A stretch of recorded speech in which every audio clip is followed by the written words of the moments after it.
Welcome to the Shreveport Connection with Tommy. This video is going to be about Superstars, NXT, and SmackDown. But first, as normal, I'm going to be giving y'all some news on WWE. Happy birthday goes to Mark Henry. He turned 41 years old on June the 12th, He was born on June the 12th, 1971. Same year my brother was born, so he's the same age. Oh, are we getting old? Okay. Henry has been out of action after undergoing surgery. He has acknowledged the surgery, yet not shared the details. Meanwhile, WWE hasn't bothered to acknowledge his surgery, let alone announce a timetable for his return to the ring either.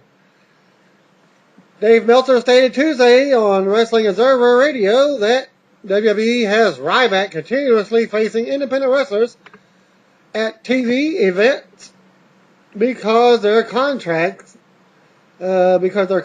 talent are wary of wrestling him. In other words, they're afraid to actually take bumps. Chickens! Ah! Additional details were not disclosed. It was announced at WWE SmackDown taping that John Cena will be fired if he loses his match to Big Show at No Way Out. And that's thanks to .NET reader Evan Huey, who also sent in the results for SmackDown, as well as NXT, as well as the dark match after the show, and all of the Superstars of SmackDown version. One match. So that makes the match more interesting, given that the fact somebody will be fired.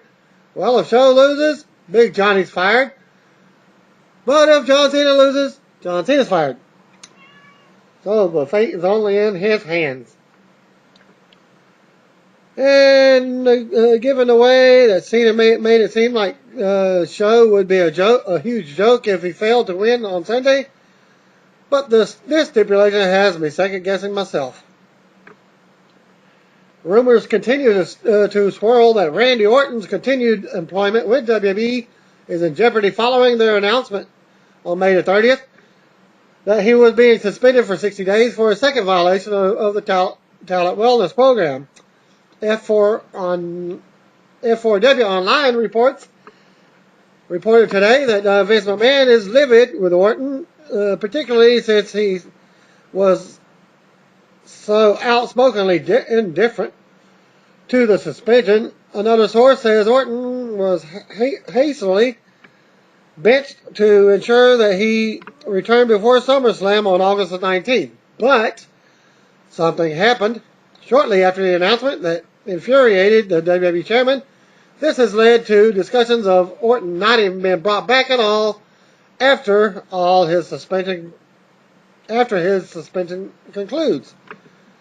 But don't forget, he had like a 10-year contract extension. In other words, with his new deal, that was about a year and a half ago. It's not 2 years, if I'm not mistaken. Well, former WCW announcer Mark Madden stated last Thursday by Twitter that WWE is looking to terminate their partnership with Orton since he's considered difficult to deal with, and due to the belief that his value is plateaued. There are people within WWE saying Orton's time away from the squared circle isn't going to be that big of a problem.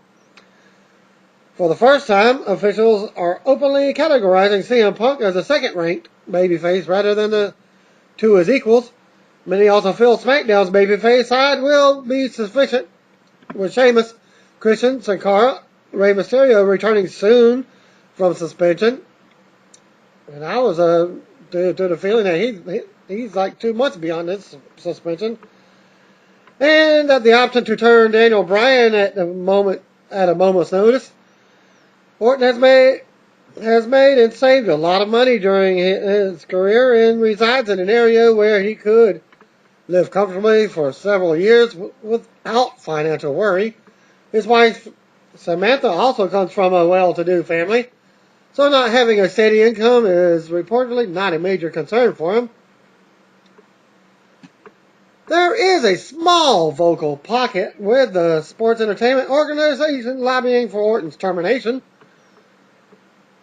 Those opposing his return feel his lucrative 10-year contract signed in January 2010, so I was correct. I didn't know what exact date.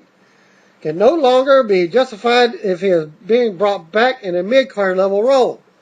His second suspension hinders WWE from continuing to feature Orton in headline role, since a third drug testing policy infraction would result in an automatic termination, or as some have stated, a 1-year suspension.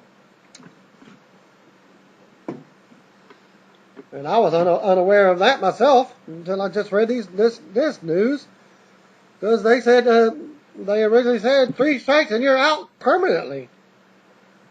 Oh, but anything can change in the WWE. And another potential factor, there is concern over the physical state of Orton, who has incurred numerous injuries over his 12-year career. Some officials believe his body is breaking down, and there are questions regarding the state of his neck and spine. According to Super Luchas, the 9-time world champion's suspension stems from a positive drug test for an anabolic steroid called Dianabol, which is banned by the United States Congress under its Controlled Substance Act. However, that is not confirmed. F4W Online says that Orton claimed to test positive for a tainted supplement. WWE had not suspended Randy. If WWE had not suspended Randy Orton for a second violation of the Talent Wellness Program, he would have been scripted to defeat Dolph Ziggler at this coming Sunday's No Way Out pay-per-view event. The Viper was scheduled to feud with Ziggler and Chris Jericho in a triple threat, leading up into SummerSlam showdown with Sheamus. Okay. Speaking of Dolph Ziggler, Mick Foley wrote the following about Dolph Ziggler during Raw last night, on Monday night. And he's quoted by saying, "Another excellent match involving at heel Ziggler. I think I detect some type of trend here," unquote. And Paul Heyman retweeted the comment and said that he agreed. As noted before, Alberto Del Rio suffered a serious concussion at last week's SmackDown tapings when Sheamus slammed his head against the metal WWE logo on the stage. And also the Great Khali Karate Chop added some added leverage to the concussion on his head. In the storylines, WWE is blaming the concussion on one of the overhand chops from the Great Khali that was delivered in their singles match on last Friday's SmackDown.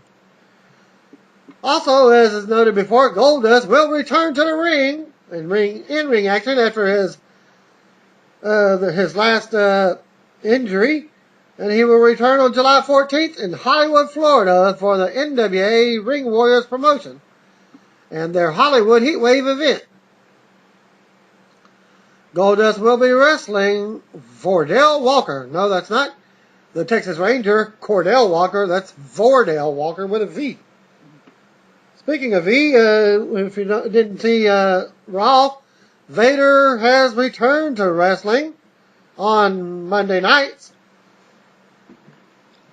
And also, Paul Heyman posted the following teaser on Twitter before Raw on Monday, quoted by saying, "At WWE, hashtag the boss is back. Yes, Brock Lesnar and I are indeed back. Where? Remains to be seen." Continues, and end of quote. And as you've seen on Raw last night, Vader did return to action and defeated Heath Slater. F4W Online reports that the 58-year-old former heavyweight champion is looking to make a full comeback after recently dropping 60 pounds of weight. And he's also shaved his little hairdo. And now for your NXT tapings, results, spoilers for tomorrow at noon. That's Wednesday at noon. Match number 1, Tyler Rex and Kurt Hawkins defeated Derek Bateman and Percy Watson. I think that their name is the Primetime Players. Match number 2, Caitlyn defeated Natalya in Diva action. And match number 3, Uso Brothers defeated Michael McGillicuddy and his tag team partner, Johnny Curtis. And that concluded the NXT tapings. So there was 3 matches for that. So they're going to plug the rest of the show with either promos or gripings or videos or whatever they normally do. And for your Superstars SmackDown version, Justin Gabriel faced Hunico in a match, which Hunico defeated Justin Gabriel. No other statements on how they wanted to get the results. Okay, then they had a dark match in a battle of WWE developmental wrestlers from FCW. Big E Langston faced Dean Ambrose in a pre-taping dark match. Langston, who was billed from Manchester, beat Ambrose. Prior to the match, Ambrose cut a heel promo denouncing the city of Manchester. And Evan Huey is also reporting on the SmackDown tapings as well. In Manchester, no, not England. This is New Hampshire. And set the following matches. Dolph Ziggler and Daniel Bryan defeated CM Punk and Sheamus in the first match. Brodus Clay defeated Heath Slater in the second match. Beth Phoenix defeated Alicia Fox in the third match. Match number 4, Intercontinental Champion Christian defeated Jack Swagger. Match number 5, another squash match by Ryback defeated Mike Testa and an unnamed local wrestler. And match number 6, according to this, was your main event. Probably it would be a reverse order. Damian Sandow defeated Tyson Kidd. And that ended SmackDown tapings. And now the report for the dark match. Main event, John Cena defeated Big Show, John Laurinaitis, and David Otunga in a handicap match. No other statements on how it happened or whatever, but my prediction is same as usual. It's like the old song, oh, a baby proves like his dad, but he's not wrinkled quite so bad. Second verse, same as the first. A little bit louder, a little bit worse. And that's my little comedy tour for this week. And stay tuned for Thursday's live Impact Wrestling results. As soon as the show goes off the air, I will post the video for that as well. So, God bless. Peace out. Good luck. Have a nice day. Bang, bang. Sayonara. Konnichiwa. Adios. Well, okay. Have a nice night.